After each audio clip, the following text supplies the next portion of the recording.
Veikkauksen tässä uudessa pilotoitavassa pelisalikonseptissa digitaalisilla pinnoilla on merkittävä rooli.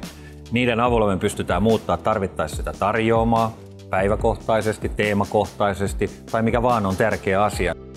Ammattinäytöt on kehitetty siihen, että ne on päällä 12 tuntia, jopa 24 tuntia vuorokaudessa.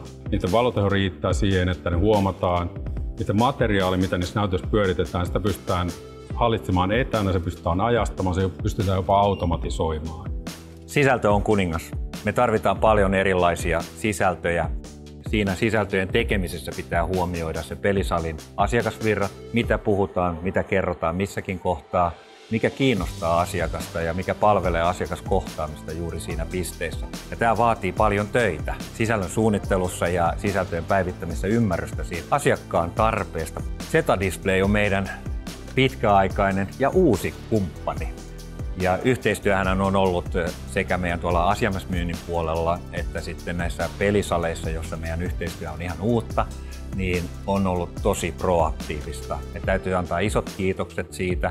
Me ollaan päästy tekemään yhdessä, kehittämään yhdessä ja sekä kuulemaan, mitä tulevaisuudessa on tapahtumassa tässä maailmassa. Sen takia meidän täytyy olla ammattitaitoinen ja erittäin luotettava yhteistyökumppani.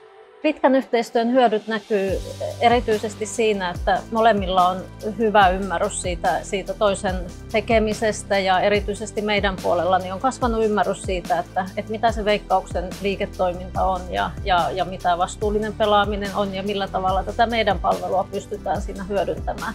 Asiakkaan puolella sitten toisaalta niin siellä on erittäin hyvä ymmärrys myös niistä digital signagin mahdollisuuksista, miten näitä meidän järjestelmiä voidaan hyödyntää siinä heidän tekemisessä.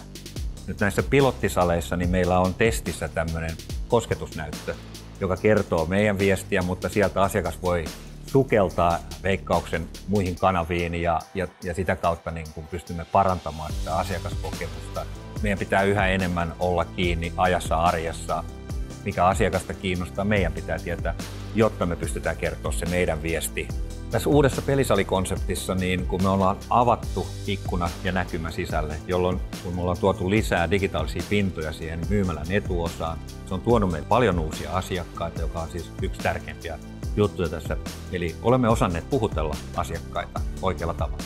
Voi lyhyesti sanoa, että me aloitettu, työ on kehittynyt ja nyt ollaan menossa vielä kohti uusia suuntia ja aika näyttää mihin pääsemme.